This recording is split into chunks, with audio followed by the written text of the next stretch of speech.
Welcome to SVG-TV News for Friday, January 17, 2020.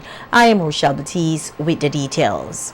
A 59-year-old farmer of Fitzhugh on the leeward side of the island is crying foul and is seeking compensation for his marijuana crop, which was reportedly destroyed by some members of the RSG police force earlier this week. It has been reported that it was the first marijuana crop for Cecil Hamilton Edwards, who was hoping to benefit from an amnesty that has been pending for more than a year as part of the process for the development of SVG's medical marijuana industry. Edwards told SVG-TV News via a telephone interview that on Tuesday, his marijuana farm was raided by the police, who destroyed his crop and took some personal items from his farm.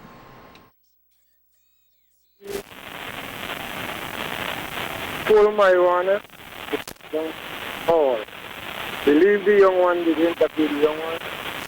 They went in the building where they had some substantial things.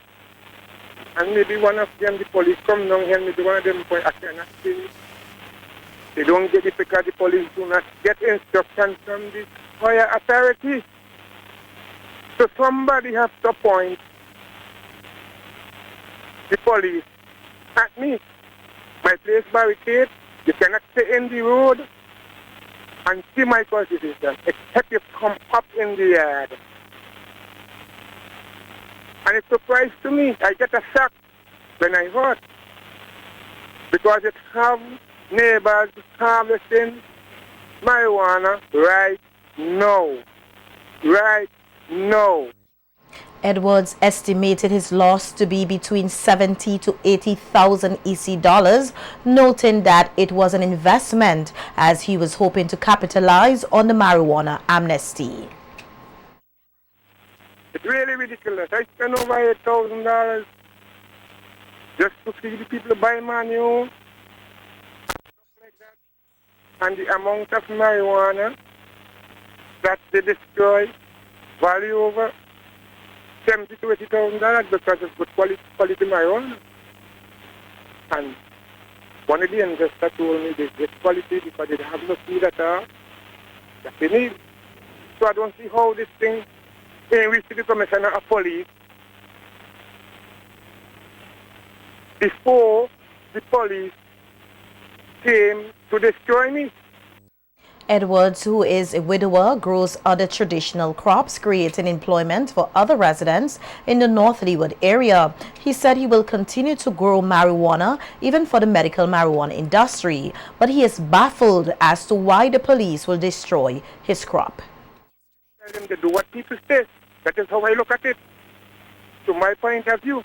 Because if the commissioner did not give them permission to go out there because Mr. Edwards planting marijuana without permission, get him to me. I understand that. But I will not go into marijuana without permission. I never went into it before. So I would have never gone into it now. I'm 69 years of age without permission. And they told us that we will make a money, everybody will make a money from the marijuana. So it drew my attention. So I couldn't see why me, the police, choose to destroy when the neighbor have marijuana. Two of Edwards' workers were reportedly arrested but were released without a charge. And a representative for North Leeward, Roland Patel Matthews, deems the police raid on Edwards' farm as politically motivated.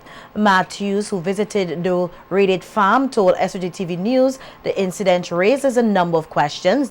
Cultivation is more on a feeder road, and you only go in that area unless you're a farmer, or if you're police and you're in that area because you're looking for marijuana. And even though you are driving on the feeder road next to Mr. Edwards' farm, there is no way you can see what is planted because it is barricaded with galvanized and it's above the road. That explanation by the Commissioner of Police had a lot of holes in it, and I don't see how that is possible. Now, the political motivation coming because up to this day I am asking what is the rationale behind the raid, and nobody seemed to know. I heard someone say that it is because there are some police who are trying to make the government look bad. That is foolishness to me. I don't understand what that's supposed to mean. It seems as if the police who are involved are literally, in my opinion, being thrown under the bus to kind of quell whatever fallout this might bring. The North Leeward MP noted that it was only on Monday that he held a political meeting in Fitzhugh, and the son of Edwards provided him with power supply to host his meeting. Matthews said a number of factors or reasons will be given for the raid, but he cited political victimization.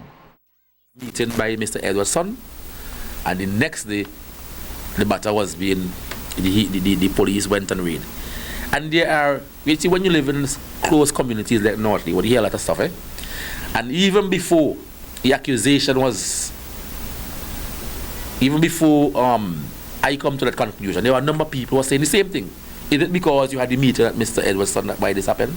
Because the fact that others are in the immediate vicinity, just a few yards up from Mr. Edwards, doing the same thing. Why was Mr. Edwards' farm targeted? Interestingly as well, there is a police unit station in Shatibele, what we call our unit, Black Squad unit, Rapid Response Unit. But they didn't carry out the raid. It took a unit from somewhere in the Kingston and Annisville area to come into North Leeward, travel almost 28 miles to do that. And let me tell you, I have been around marijuana cultivation for a long time, and I have seen the remnants of raiding by police. And what I saw yesterday had nothing to do with what police normally do when there is a raid.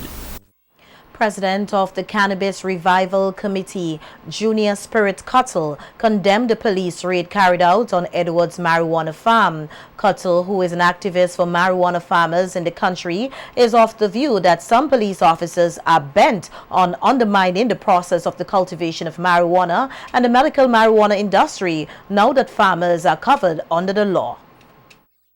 I believe the party or the government that today had anything to do with that. And from my calculation, I think that it has been moved to, in one way, to undermine or erode the process that is taking place. It also, we must also understand there's a lot of jealousy within that particular community with the political divide. The area is very politically charged. And we have to remember also, I know that there are police officers who feel threatened by the move, threatened that their power is being, or feel insecure that their power is being eroded. Cuttle does not believe the officers who carried out the raid got directives from any authority and that Edwards should be compensated. It should be investigated.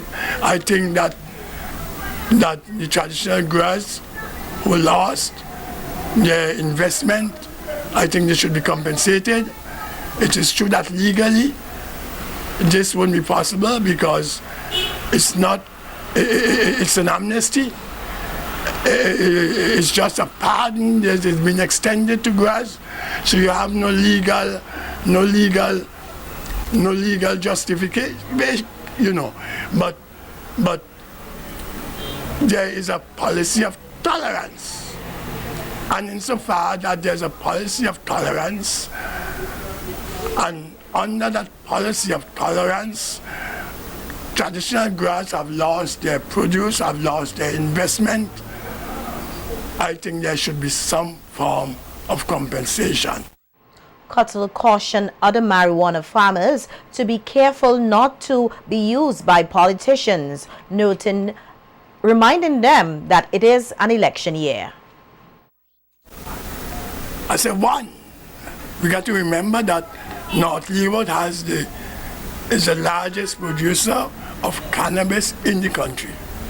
And hence you have the largest concentration of traditional growers 2, we are in an election year. 3, it is a marginal community. Now, traditional growers find themselves in this sort of environment.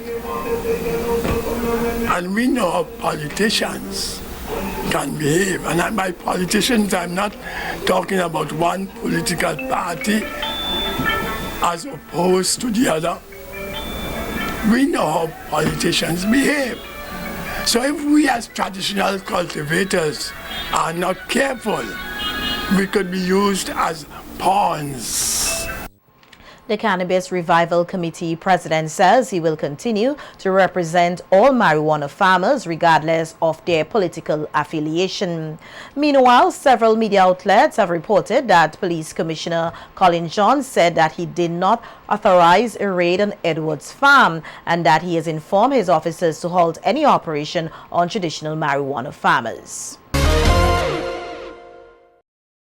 The European Union remains one of the most important trade partners to countries in this region. An acting Prime Minister, Sir Louis Straker, today called on his regional counterparts to work together to maintain and strengthen this relationship.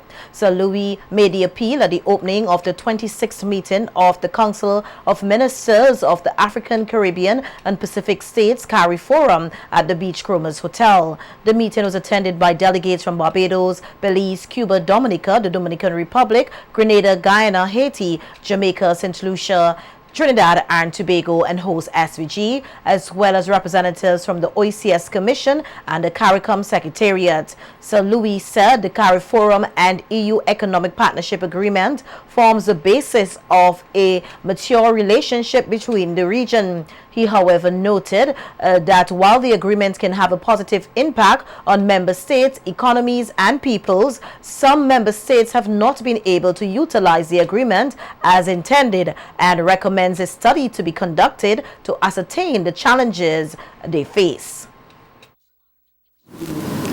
We seem not to have been able to utilize the agreement to bring sustainable development and transformational changes to the lives of our people. It is imperative that CARI Forum member states realize the objectives of the agreement. We are committed to the implementation of the agreement for the benefits of our people.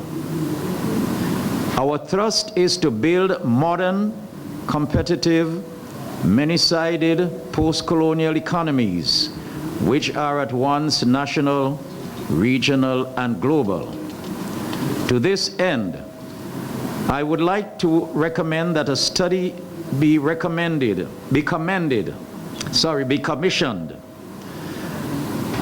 to identify the challenges faced by member states in assessing opportunities under the agreement and provide the necessary recommendations on how to address these challenges.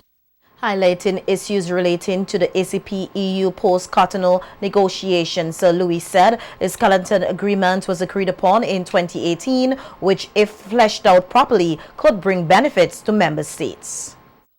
The European Union's stance on a number of issues are influencing the negotiations among them and are the EU Multi-Annual Financial Framework, that's the MFF, the implication of the proposed budgetization of the European Development Fund,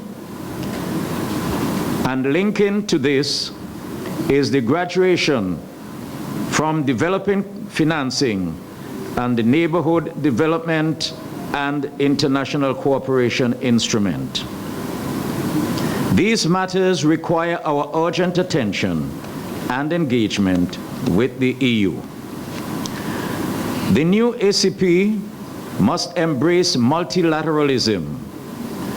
It must play a stronger role given its numbers and its common and joint aspirations. In places including the World Trade Organization and the United Nations. Also delivering remarks at the opening ceremony was the Director General of CARIFORUM, Percival Mari, who said the meeting provides the delegates with the opportunity to address several internal issues related to CARIFORUM. Also aware of the ongoing negotiations for post-Cotonou agreement between the ACP states and the European Union. This meeting provides an opportunity for ministers to give political direction or further political direction to Caribbean negotiators, technical negotiators participating in the negotiations in Brussels. In addition to that, we will address other internal matters related to CARIFORUM, including matters related to Caribbean Export Development Agency, which is one of the two regional institutions of CARIFORUM. I'm advised that the Minister of Suriname may also make proposal for the inclusion of the future of CRITI, the Caribbean Regional Information and Translation Institute, on the agenda of this meeting. A welcome reception for a United Nations Security Council retreat is expected to commence in about half an hour time at the Prime Minister's residence. During the three-day retreat hosted by the government of SVG and Kuwait, the delegates will focus on the operations of the UN Security Council, which is charged with maintaining international peace and security. At the start of this month, SVG took up its seat as a non-permanent member of the UN Security Council, having been elected in June last year as the smallest country to ever serve on the council. SVG was one of 5 new members elected to the council last year. The other 4 countries are Estonia, Niger, Tunisia, and Vietnam. In other news, the Royal St. Vincent and the Grenadines Police Force will be hosting its annual Thanksgiving service this Sunday, January 19, 2020, at the Old Montrose Police Station Lecture Hall under the theme 2020 With God We Can. The service, which commences at 9:30 a.m., will feature praise and worship, a brief remarks by Commissioner of Police Colin John, testimonies and special prayer for the police force. The sermon will be delivered by Assistant Superintendent of Police, Junior Simmons. The Commissioner of Police is invited families and friends of police officers, retired police officers and well-wishers and members of the public to attend the Thanksgiving service.